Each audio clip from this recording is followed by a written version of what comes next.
Shalom saudaraku yang terkasih di dalam nama Tuhan Yesus Kristus, damang denang nani haholongan horas madita salutna shalom.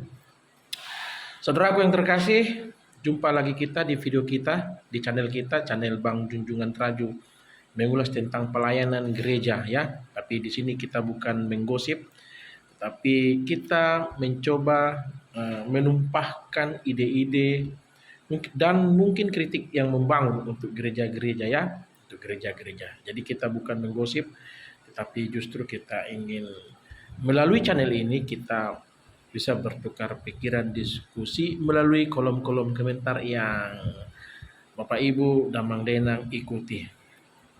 Jadi topik kita kali ini yaitu gereja-gereja harus berinvestasi lebih besar lagi di Papua ya.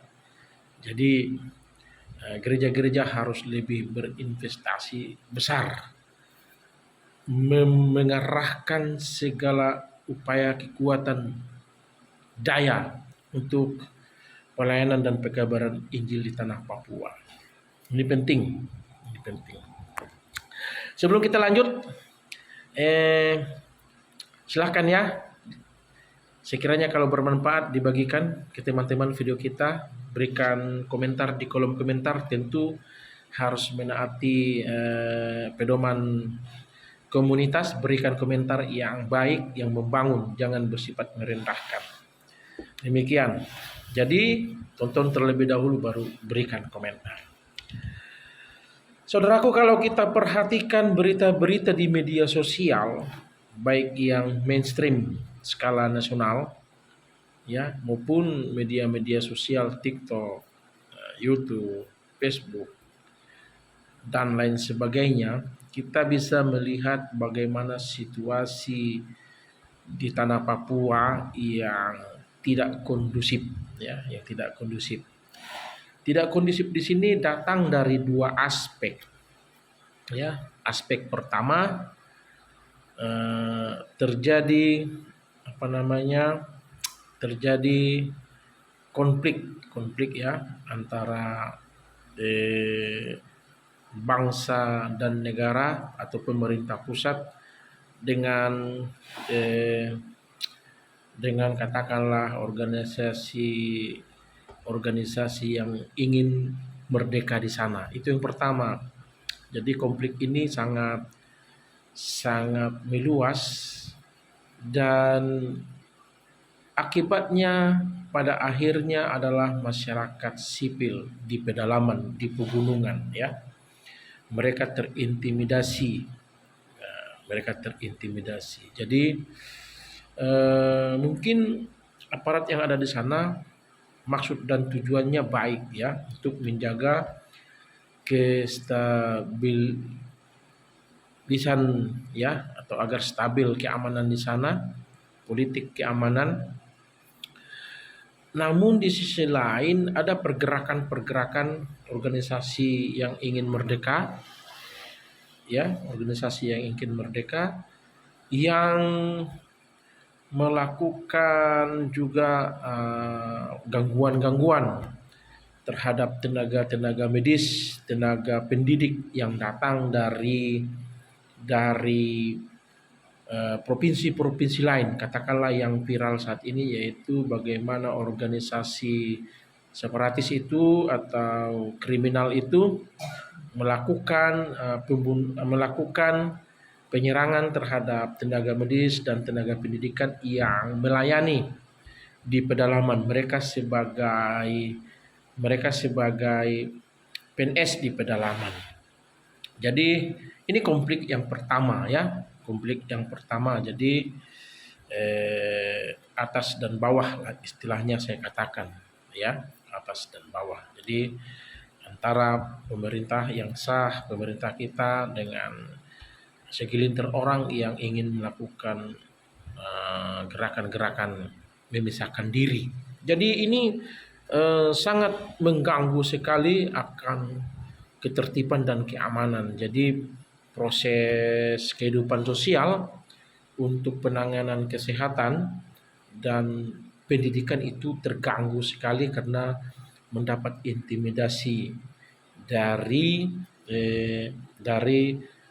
organisasi-organisasi tadi.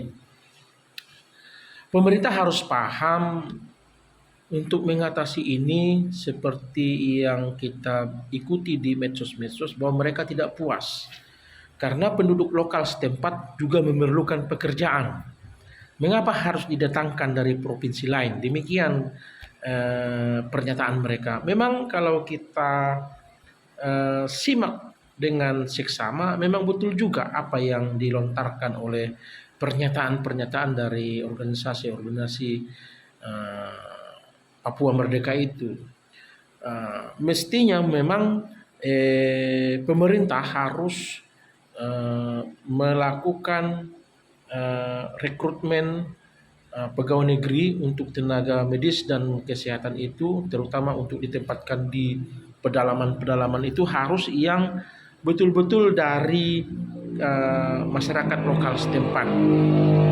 Namun kan dalam kenyataannya terbentur pada persoalan bagaimana pendidikan masyarakat lokal setempat tidak bisa memenuhi kebutuhan akan PNS untuk menempati posisi tenaga kesehatan dan pendidikan. Oleh karenanya hendaknya pemerintah itu melakukan beasiswa kepada pemuda dan pemudi Papua untuk bersekolah, berkuliah, untuk mengambil jurusan di bidang nakes dan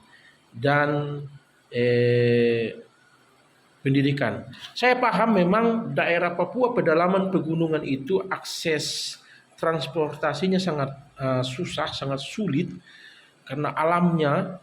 Oleh karenanya pendekatan yang terbaik adalah yang harus dilakukan adalah persekolahan yang berasrama. Jadi guru dan tenaga guru, staf dan anak didik itu di dalam satu asrama, dan asrama itu dibiayai oleh negara. Nah, disinilah saya ingin mengatakan gereja itu berperan.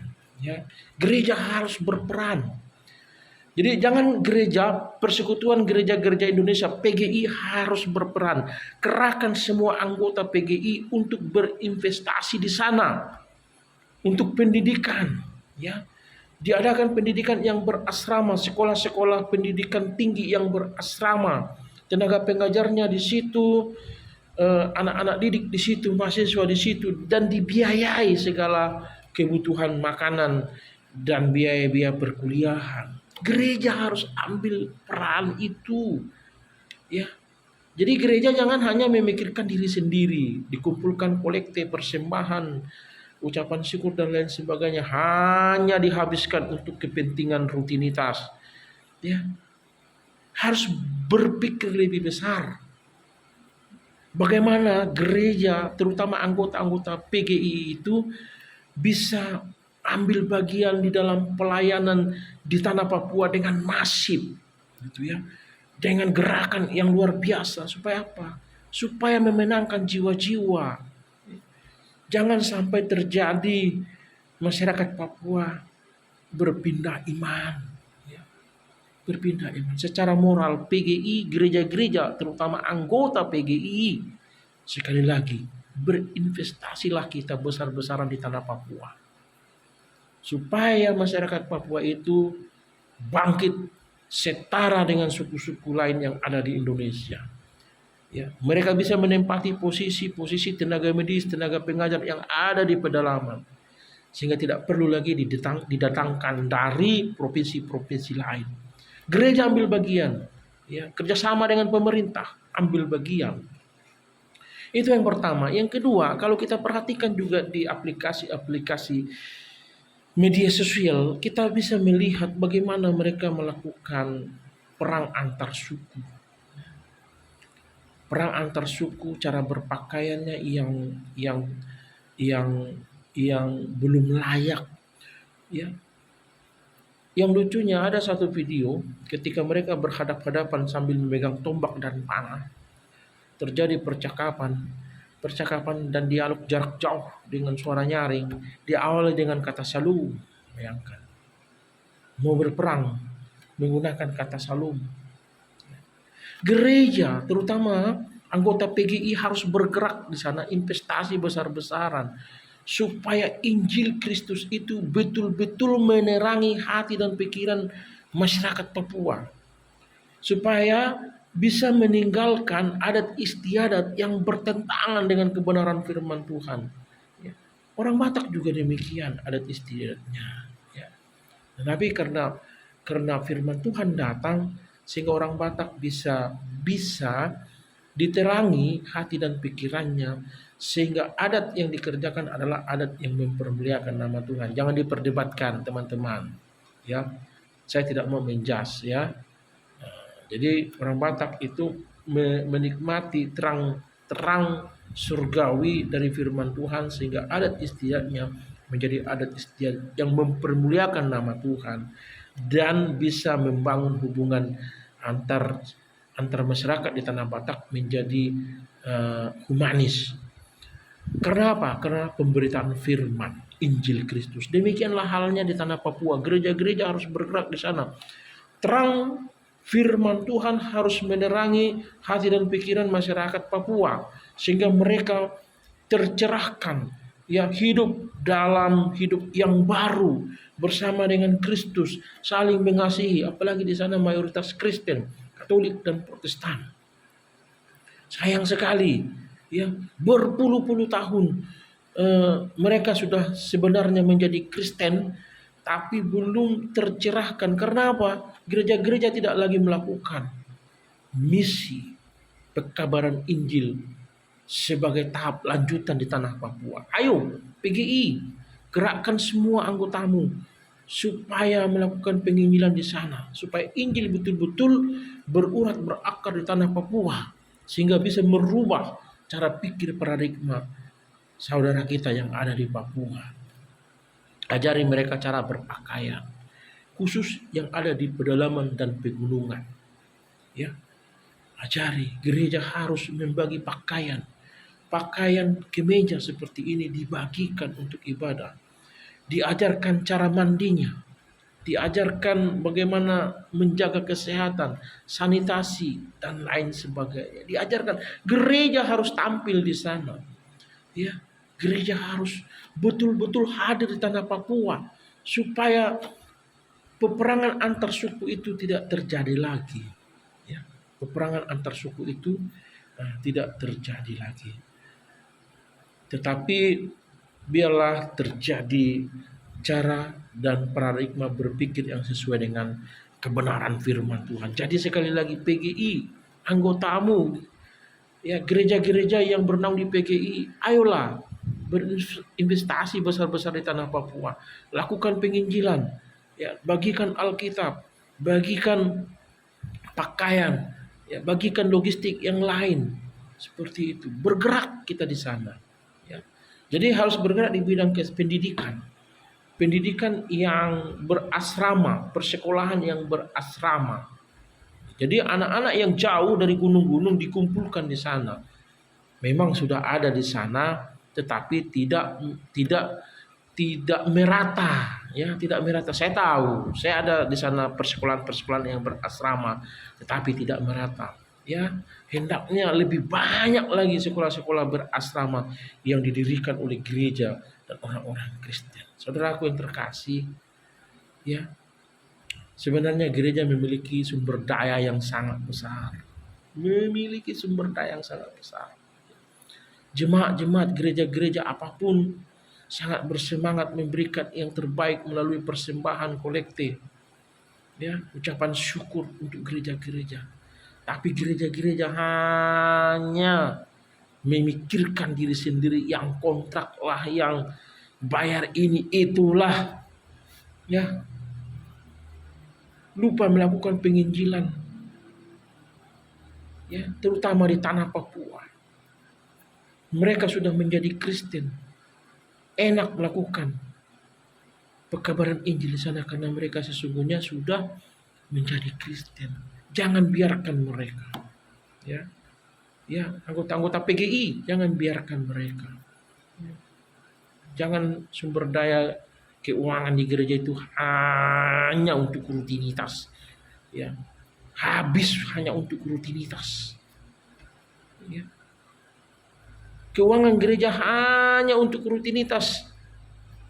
Habis sekian, tapi jemaatnya sekian, itu tak itu, tak ada bertambah. Ya. Sayang sekali. Berubah gereja-gereja berubah ya. Jadi sekali lagi teman-teman, saudaraku yang terkasih, kita sebagai jemaat juga harus memiliki kepedulian yang tinggi untuk saudara-saudara seiman kita yang ada di tanah Papua. Kita berdoa tanah Papua menjadi tanah yang betul-betul menikmati damai, sukacita dari surgawi dari Tuhan Allah kita. Ya, masyarakat betul-betul menghidupi firman Tuhan di tengah-tengah kehidupan sehari-hari. Doa saya, Papua damai, Papua maju, Papua semakin terbang tinggi ya. Banyak masyarakat asli Papua yang memiliki talenta, berbagai talenta, sepak bola, pendidikan dan lain sebagainya. Semangat ya, semangat. Itu saja dari saya. Tuhan Yesus memberkati.